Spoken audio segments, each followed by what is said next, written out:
Hello viewers, welcome audience to Bratati's science class. I am Bratati and let's take a tour today. Class 8 science chapter number 4, which is talking about combustion and flame. Okay, so combustion, what is that term and what is this called? The chemical process that helps any substance to catch fire and to produce heat and light is called combustion. Okay, so let's get started. Class 8 Science Chapter 4 Combustion and Flame. So let's learn the definition of combustion. So it's a chemical process, right?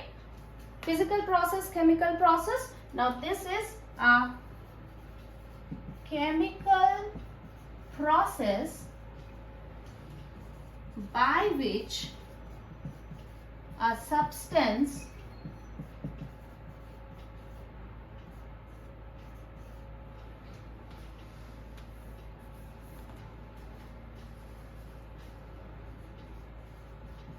reacts with oxygen and produce heat and light. Right? So here I have used the term as chemical process. So now let us see the important term here. So whenever you are learning a definition, you can mark or underline the important point, the key point or the key terms that must be present in a definition in order to get full marks. So it is a chemical process. A substance reacts with oxygen and produce heat and light. So these three are the key terms here.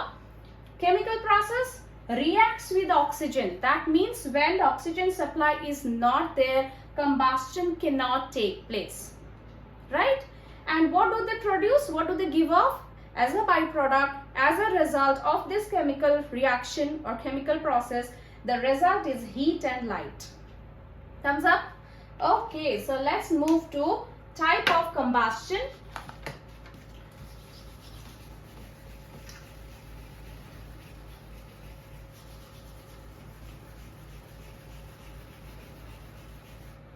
The combustion can be of two types. One is complete combustion, another one is incomplete combustion. So when it is complete combustion, that means sufficient oxygen is present and as a byproduct, the result is carbon dioxide, which you know is a greenhouse gas which is harmful and one of the major pollutants in our surrounding.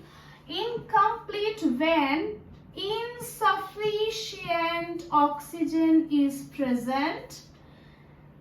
Okay, that results to carbon monoxide, and this carbon monoxide is actually comparatively more dangerous to carbon dioxide. As you can see, here is less oxygen, less molecule of oxygen. Here is 2 molecule of oxygen, here is 1 molecule of oxygen. So carbon monoxide, as the carbon and oxygen ratio is stronger than carbon dioxide, so this is more harmful. Remember, carbon monoxide is more harmful than carbon dioxide. So which is better? Now you can tell me. Complete combustion is better or incomplete one? Yes, complete combustion is better than incomplete combustion. Okay, so type of combustion is done. Now let's move to the substance that shows combustion, that goes under the chemical process to give off the heat and light. What do we call them?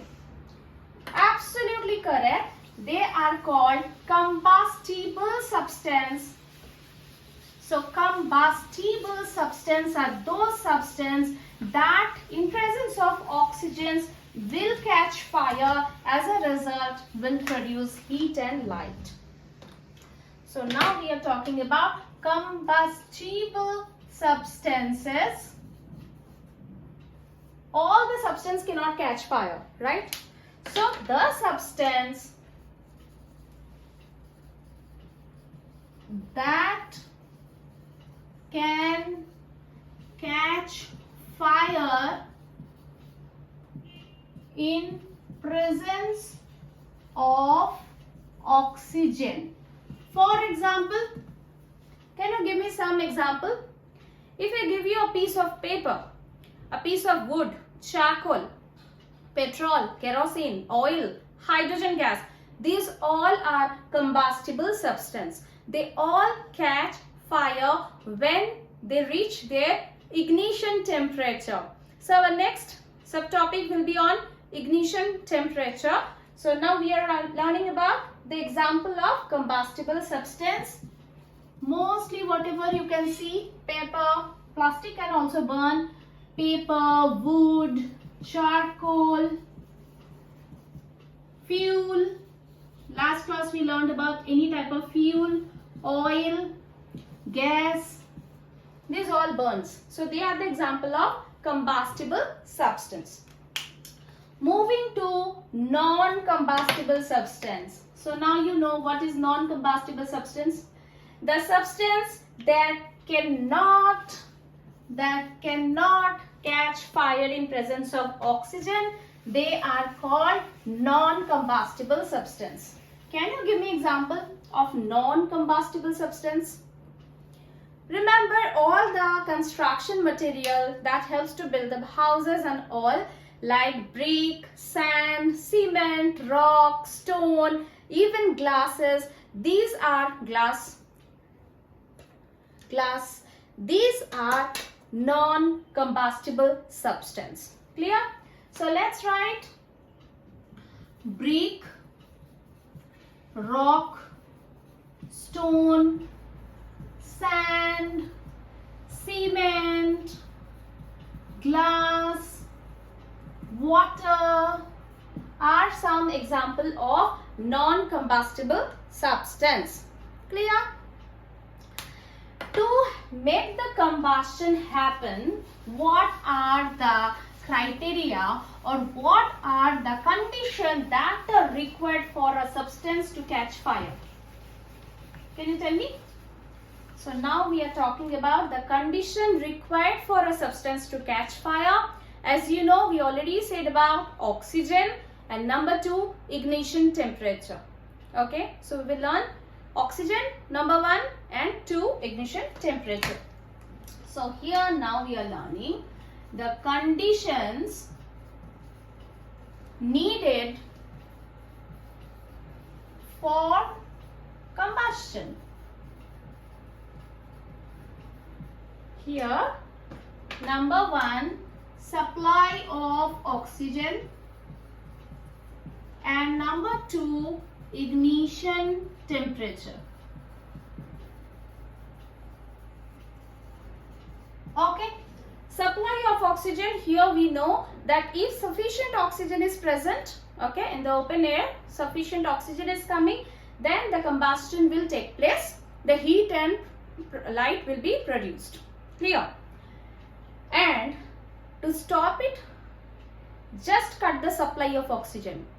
If we cut the supply of oxygen, the combustion cannot take place. Number 2, ignition temperature. The lowest temperature at which a substance catches fire is called ignition temperature. So it's the lowest temperature. So let's write the definition of the ignition temperature. The ignition temperature is the lowest temperature at which a substance catches fire. Right? So this is called the ignition temperature. Okay, so now we will go a little elaborately. If I give you few substance, you will tell me which substance will catch fire easily and which will take more time to catch fire. Okay, I am giving you paper, a piece of paper, a piece of wood, petrol, candle wax. So these are the four material I have given to you. Can you tell me out of these four which substance will catch fire in no time, or we can say in less time? So it's petrol, whose ignition temperature is 220 degrees centigrade. So it is the one who will catch fire in less time compared to this all. Next we'll come to paper, whose ignition temperature is 233 degrees centigrade. Candle wax 300 degrees centigrade and wood 310 degrees centigrade. So with this ignition temperature, these are the ignition temperature of these materials. With this we can come to the suggestion or solution that petrol will take less time and wood will take maximum time to catch fire. This is why when chulli में हम खाना बनाते हैं बाहर जाके, so there in the even the villages and all, they use the wood, okay, chulli के लिए, and that would take a longer time to catch fire. You have idea when you go to resort, there are campfire. So you have seen for campfire, they have a fireplace, they put the wood, and then it takes a longer time to catch fire because of this 310 degrees centigrade. The ignition temperature is more compared to the other substance. Clear? Shall we move ahead? Now we will talk about flammable substance, inflammable substance.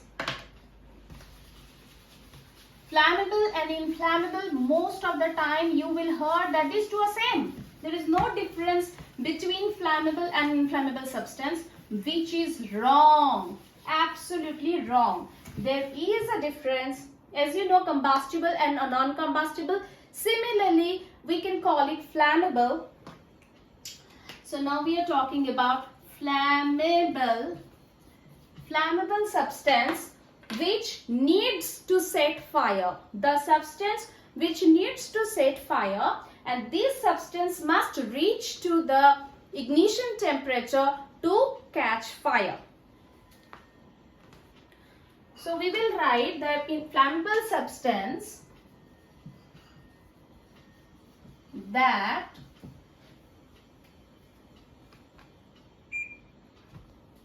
needs to set fire and they must reach their ignition temperature. They are called flammable substance. Can you tell me example? All the fuel, they need to reach to their ignition temperature to catch fire.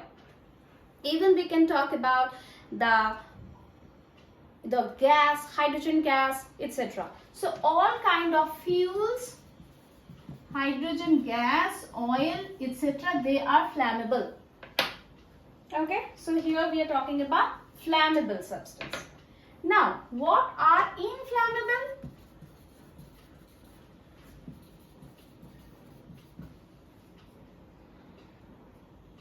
The inflammable substance actually no need to set fire, not required to reach the ignition temperature. You just have to put the matchsticks or lighter or so on. The source, you need the source, and automatically they will start burning. For example, firecrackers. For example, the explosive. For example, the paint thinners, firecrackers, even magnesium ribbon. Magnesium ribbon will have the white light. Or the potassium. So at the room temperature even, you just need to give them the source. That's it. So the substance, no need to set fire, substance that not needed to reach ignition temperature. So actually at the room temperature also they will burn. They burn. They are called inflammable substance. We'll give the examples of these as well. So is it clear? The flammable and the inflammable substance, the difference? Example, we can write explosives, firecrackers, magnesium ribbon and so on. Flammable, inflammable, clear? As you know, the substance which cannot catch fire, we call them non-combustible substance. We can also call them non-flammable substance. Non-flammable, non-combustible can be synonyms, can be used for a similar meaning. And today onwards you will remember flammable, inflammable, there is a difference. Flammable substance need to reach to their ignition temperature, need to set fire. But inflammable substance at the room temperature, they themselves they set on fire, not required to reach to the ignition temperature. Okay. So flammable and non-flammable, inflammable, all clear. So here I am just writing non-flammable, non-flammable, or you can, these are the called non-combustible. So this non-flammable or non-combustible substance, the substance that do not catch fire, they are called non-flammable or non-combustible substance. Again, one more time, the examples can be brick, paper, brick, rock, sand, etc. Okay, shall we move to the next topic? Combustion and the types of combustion. So now we are moving to the types of combustion. There are 3 types of combustion. We were talking about complete combustion and partial combustion. That is more or less the effect of oxygen. So we were talking about the effects of oxygen. Sufficient oxygen is present, then it's complete combustion. When less amount of oxygen is present, it is partial combustion. Now, if we are talking about types of combustion, there are 3 types of combustion. First of all, rapid combustion. Second, spontaneous. Third, explosion. What is the difference? For rapid combustion, they need outer source required, needed. Like matchsticks, like if you want to start or ignite your Bunsen burner, you need a lighter. Matchsticks or Bunsen burner, for you need this lighter. But for spontaneous, no source needed. Number 2, for this, whether it's coal gas or whether it's magnesium ribbon or whether it's potassium, etc. Here heat plus light is generated. Even here heat plus light is generated. Here again outer source needed, no outer source needed, no source, heat plus light plus sound also generated in explosion. For example, the firecrackers. These are the 3 difference. Rapid, we need the outer source, for example matchsticks or light of a Bunsen burner. For spontaneous combustion, no outer source required. For example, it can be magnesium, it can be coal dust, it can be the potassium, where the heat and light is generated. Explosion, where you know, like explosives and the firecrackers, no outer source is required. Heat, light plus sound is also generated, right? So these are the types of combustion. We were talking about what is combustion, types of combustion, combustible and non-combustible substance. Then we move to partial and complete combustion, flammable substance, inflammable substance, non-flammable substance, ignition temperature, and the types of combustion. Till this, I hope everybody is clear. Okay. So now, if you do not want combustion to take place, what will you do? Okay. As we already said, the two conditions for the combustion is supply of oxygen and to reach the ignition temperature, not for the inflammable substance, right? So here, to stop, or we can call prevent combustion measure, what you should do to prevent combustion? Let me show you one example. I will write and show that activity. Cut the supply of oxygen. This I am going to show you with an activity. And do not allow to reach the substance to ignition temperature. You can use sand, carbon dioxide as fire extinguisher. You can put water, but which is not applicable for electric appliances. Why? I am going to tell you.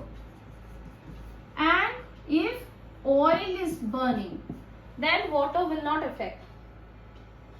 Stop the outer source. Definitely stop the matchstick, stops the bundle, just off your gas. So stop the source. Anything else? Blanket. Number 6 can be put blanket. You know how to cover a person who caught with the fire. We can cover the person with blanket and roll on the floor. So the fire will be cut off. Why we are putting blanket? To cut the supply of oxygen. Number 6, blanket. Okay. Cut the supply of oxygen, use blanket or sand, or you know that all the non-flammable substance, cement, stone, etc. Sand is the easiest one that you can cover and the fire will put off. Mostly you have seen the fire brigadier, they will get their engine and they, with the hose pipe, with the water, they will put off the fire of the buildings and all. It is not applicable for electric appliances. Electric circuit or a pole or transformer is burning. You cannot put water. Those who are holding the hose pipe will get back the shock. As you know, we should not touch the electric switches with our wet hand. Right? We will get the electric shock. So we should avoid, for electric appliances, we cannot put out the fire using the water. And if the oil is burning, petrol, kerosene or any oil is burning, okay. For oil, actually, you know, water is a liquid, oil is also a liquid, and these two are immiscible liquid. They do not mix with each other. As the oil will come, if the water comes, water is heavier, will come down and the oil will float above the water. Okay, oil is lighter, so it will float. So if the oil is burning, if you put water also, water will come down and the oil on the top and it will burn. Can you imagine, can you visualize? It's a kind of magic. Water is there down, oil is on top and it's burning. You must have seen in any stunts, magic show. You can search in the other videos, right? So these are the control measure of combustion. When it's burning, how to stop it. Fire extinguisher, the red color cylinder, as you know, that is full of compressed carbon dioxide. Heavy amount of carbon dioxide is pressurized. Under pressure they are stored in the container. So there is one, whenever you need that, you have to break open the vessel and if you break the vessel, the carbon dioxide, compressed carbon dioxide gas will come out. As it is heavier than oxygen, it will be over the oxygen. Automatically the supply of oxygen will be cut. Here, outer source, you can stop the using of the burner or the lighter. Just switch off your gas. You don't require candle. Blow it off. Okay, this is how matchsticks, blow it off. So this is how you can stop the outer source, and automatically the combustion will stop. Before moving to the next topic, that is flame, we'll show one activity.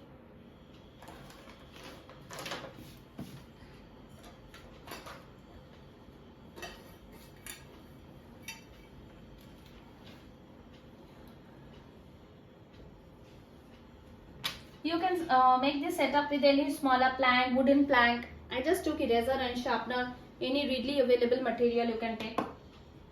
2 candles. And 2 glass you need. If you want to do this activity at home, please do with adult supervision. Don't try to do anything on your own because it's fire. We need to take precaution for this. First one, the glass is going, the plank. As you can see, I am keeping the place for As you can see, actually I want to keep place for the oxygen to pass.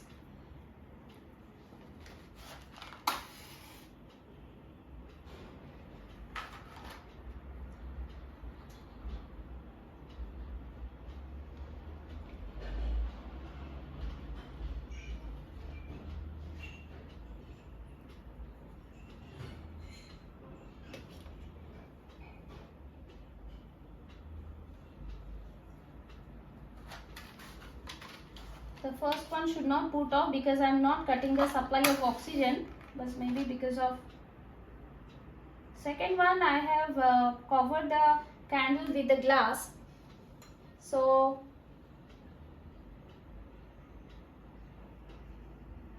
as there is less oxygen, as you can see, okay, let me hold it like this. You can see oxygen is there, so it is burning.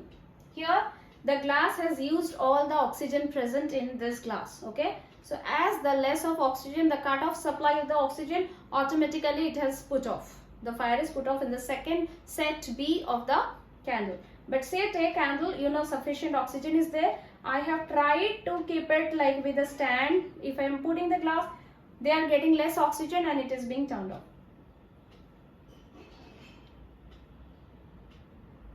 Can you see the difference? Can you see?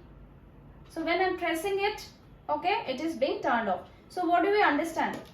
Actually, I do not want to cut the supply of oxygen, but here less oxygen might be, and when I am putting the pressure, automatically it's getting that that inside this glass all the oxygen is used up, and from down when it will be coming, and that is a long process by the time it's getting put off.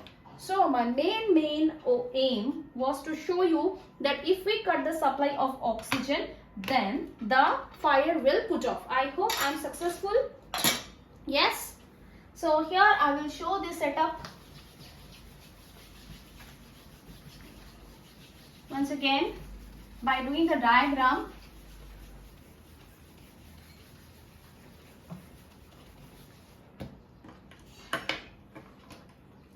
So I have 2 candles, set A, set B. In the set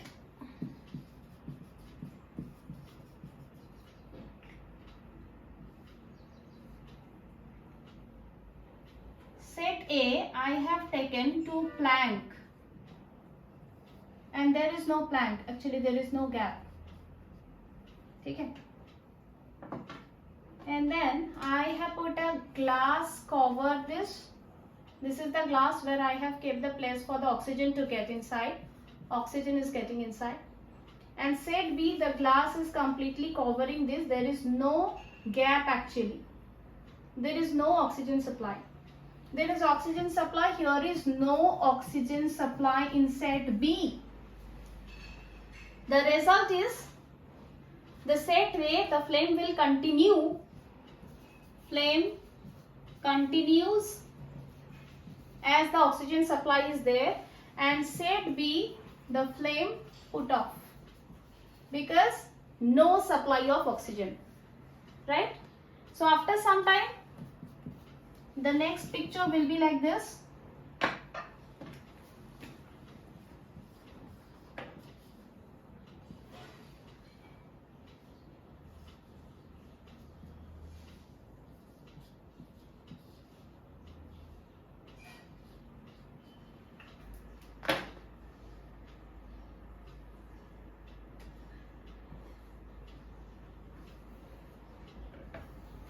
The next picture is here, fire is on, no flame. I hope you understood. As there is a supply of oxygen, the set A, the flame will continue, but as there is no supply of oxygen, it's cut off, so the flame B will put off. So with this, are we clear that for combustion we need oxygen and also the ignition temperature? Yes. So let's move on the second topic for today, that is flame. How many of you have burnt a candle and watched it carefully, very closely? Can you tell me how many zones you have seen in a candle flame? I will try to show you practically, but let me draw first. So this is the candle. So here the first,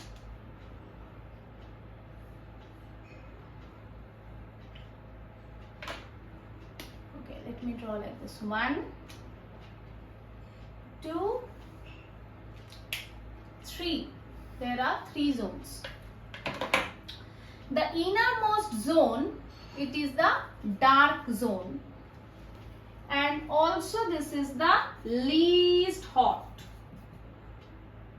Second zone is the moderate hot, or we can call it luminous zone, and moderate hot. This is non-luminous zone and maximum hot. These are the zones of flame. Is it clear? We draw clearly.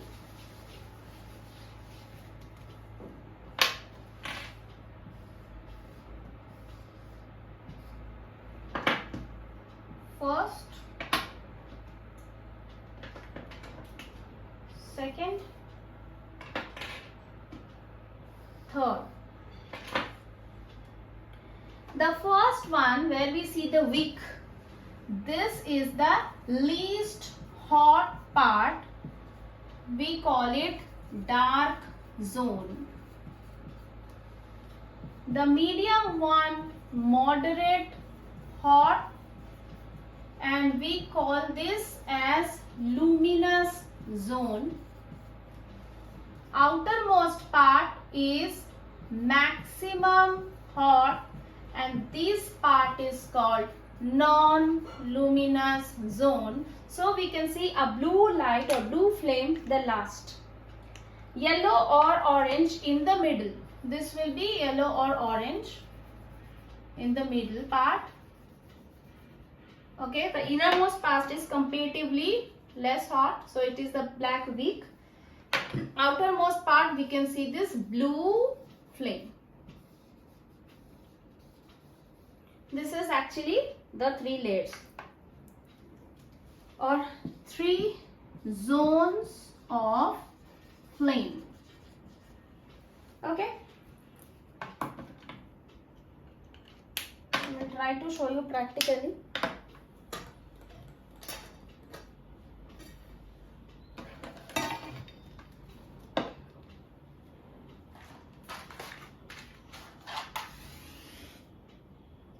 Even when you are burning the matchsticks, you can see the zones very clear. Even down part, you can see this. See, look at the flame. You can see the layers, right? So the innermost part is the black one, where this is the less hot. Then the medium part, that is the partial hot, or we can call it as a luminous part, which is mainly yellow, you can see. And the outermost part, where it is non-luminous or maximum heat. So if you put your finger here, you will not get heat, or here if you put your finger, where you will get more heat. Here side you will get less heat, compared to the top you will get more heat. Here the heat is more, here the heat is less, because it is another science that heat is moving upwards. That is the hot air surrounding this, the heat is moving outwards. Hot air moves up, not sideways.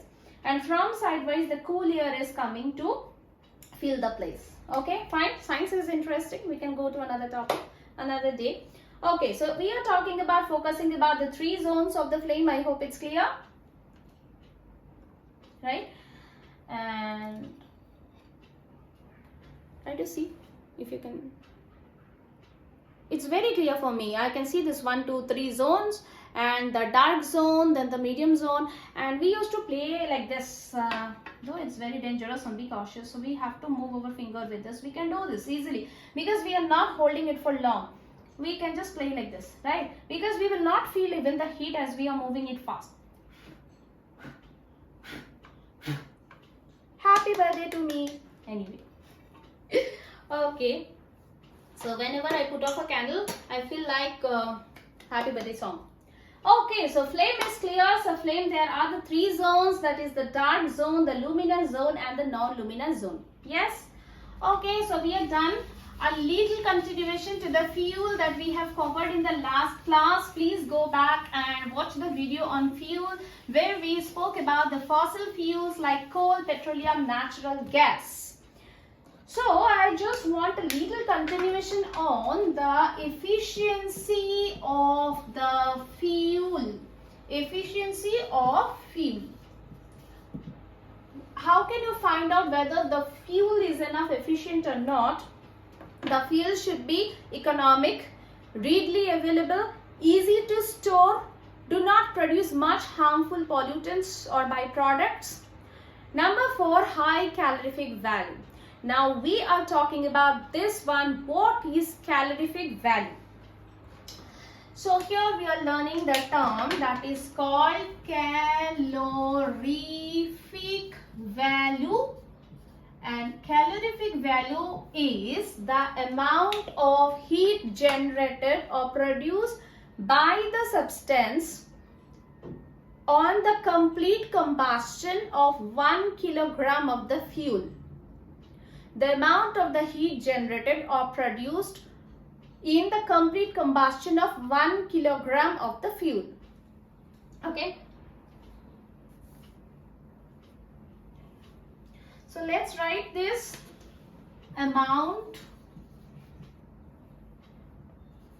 of heat generated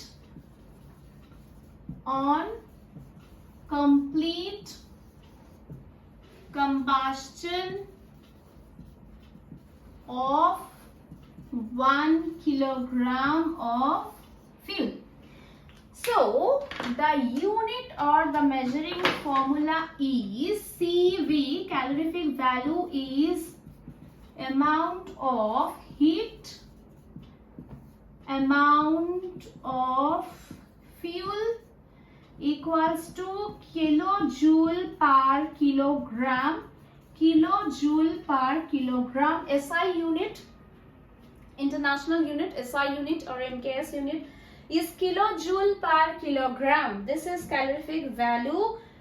You know that sums come like if you have 5 kilogram of petrol and you get 500 kilojoule of heat energy generated. So what is the calorific value of the petrol? So it's 500 kilojoule divided by 5 kilograms. So it will be 100 kilojoule per kilogram. Okay.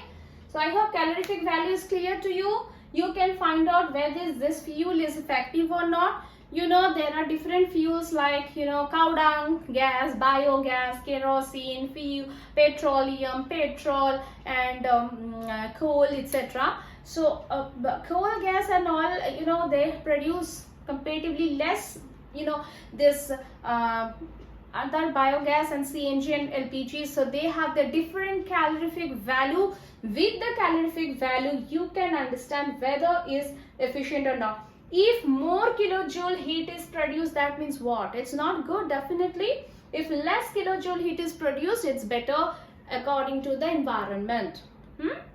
All right. So last thing that we have covered in the last chapter as well, but in this chapter I have seen that they have given this effect of hazards of this fuel. In the use of the fuel is hazards, and so we need to check their calorific value. Then only we decide that which fuel to be used. Once again, the hazards of using fuel. Hazards of fuel, we were talking about greenhouse effect, and first thing that we need to talk about the greenhouse gas. A lot of greenhouse gas, whether it's carbon monoxide or carbon dioxide or hydrogen, methane, etc. is generated. They absorb a lot of heat of the sun, so the global warming, so the whole surrounding is getting warmer. As a result, it's cause of global warming. High pollutants in the air, as a result it's cause air pollution. And as a result of air pollution, we have respiratory problem, breathing problem, asthma and all breathing problem or respiratory issues. Number 5, we have acid rain. We were talking about these gas actually are getting mixed with the rainwater. They produce carbonic acid, sulfuric acid, etc., HNO3, H2SO4, etc., which are causing harm to any buildings, heritage, monument, and even for us. So we need to keep it in mind, the fuel with their efficiency, with the calorific value, we need to choose them and use judiciously. Better to avoid this kind of fossil fuels and switch to the renewable source of energy, that is solar cookers, solar cars, solar power, etc. I hope guys today you have enjoyed the video and you have learned something new. Keep learning, happy growing. See you, take care.